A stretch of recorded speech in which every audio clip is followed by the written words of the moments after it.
Selamat pagi saudara, para pendengar firman Tuhan. Kembali kami menyapa Bapak Ibu dalam kesempatan mendengarkan secara rutin disiplin firman Tuhan di setiap paginya.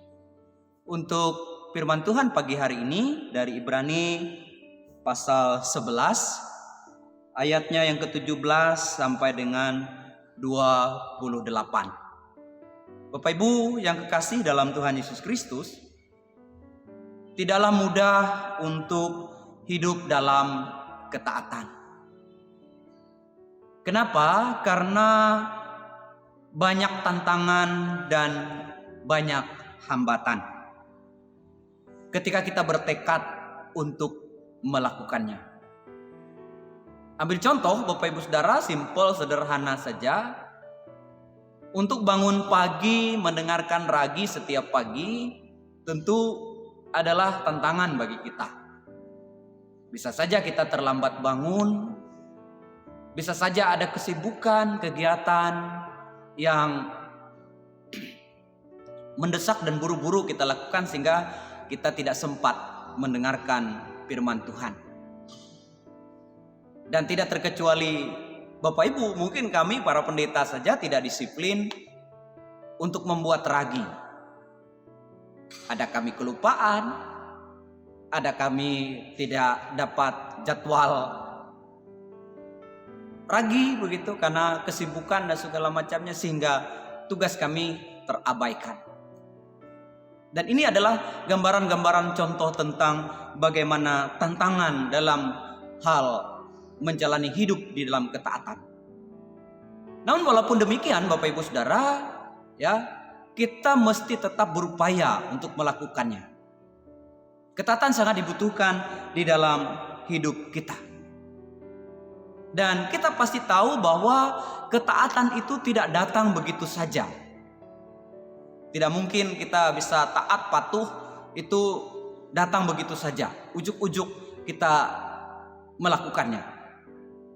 Ketaatan hanya bisa terjadi kalau kita melakukannya dengan tekun dan disiplin.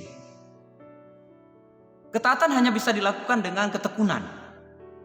Artinya bahwa ia terus-menerus dilakukan dengan tekun, dengan teliti, dengan disiplin. Ada risiko yang harus dihadapi tapi tetap dilakukan dengan disiplin dan dengan baik. Maka barulah ketaatan itu bisa diperoleh. Nah, dalam nas kita pada pagi hari ini, Bapak Ibu Saudara yang kekasih, kita melihat kemudian orang-orang yang dengan imannya berhasil taat kepada Allah.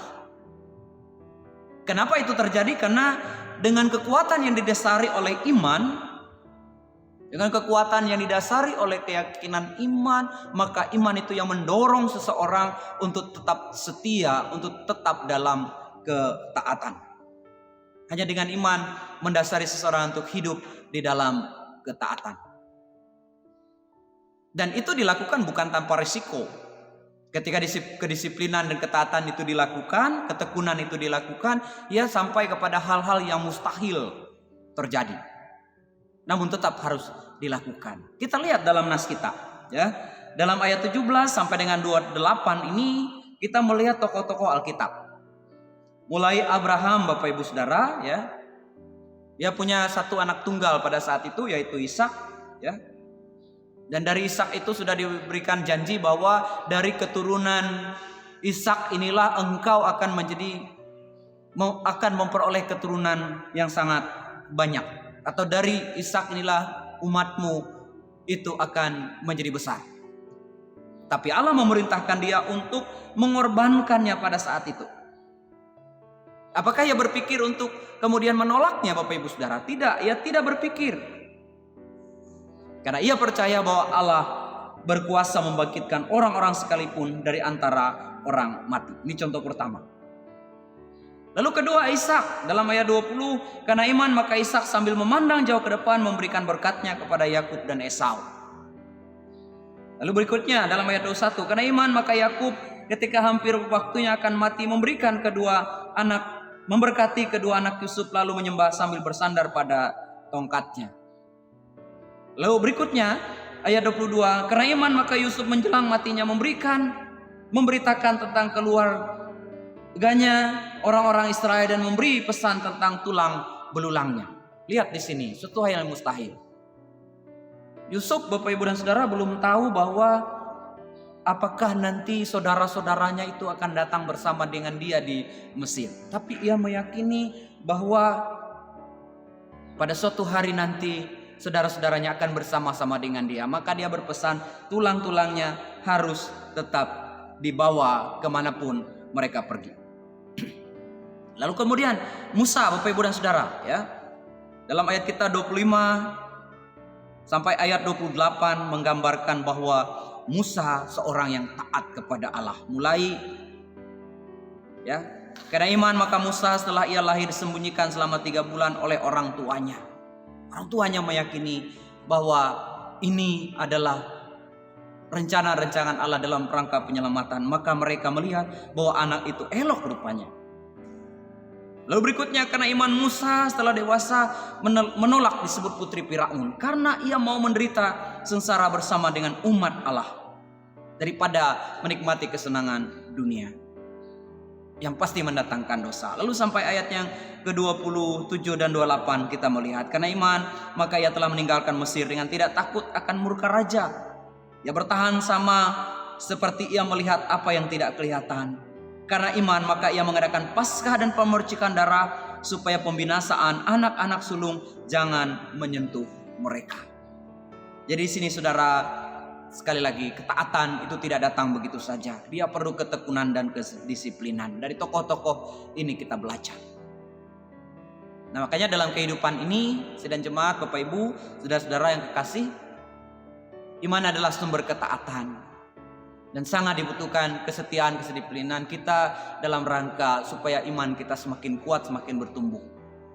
Di pagi hari ini kita bersama-sama diingatkan bahwa untuk sampai kepada kasih karunia Tuhan itu memang dibutuhkan pengorbanan dari hidup kita. Maukah kita berkorban untuk menanggalkan hal-hal yang membuat kita tidak setia, tidak patuh, tidak taat, tidak memandang kepada kasih karunia Tuhan yang sudah diberikannya luar biasa, tapi kita menganggap diri kita lah yang mampu. Padahal tidak, Bapak Ibu Saudara. Maka mari selamat untuk hidup dalam senantiasa taat pada Tuhan. Diberkati kita mendengarkan firman, mari kita berdoa. Allah di surga, terima kasih kami telah dibentangi firman-Mu di pagi hari ini. Biarlah firman ini merasuk dalam hati kami, bertumbuh berbuah, dan melaluinya semangat sukacita kami dalam menjalani kehidupan ini semakin nyata. Dan berkati kami hari ini Tuhan dalam segenap aktivitas kami. Pulihkan, sembuhkan ketika kami sakit, agar senantiasa kasih karunia Tuhan boleh hadir bagi hidup kami. Dalam Kristus Yesus kami berdoa, amin. Terima kasih, salam.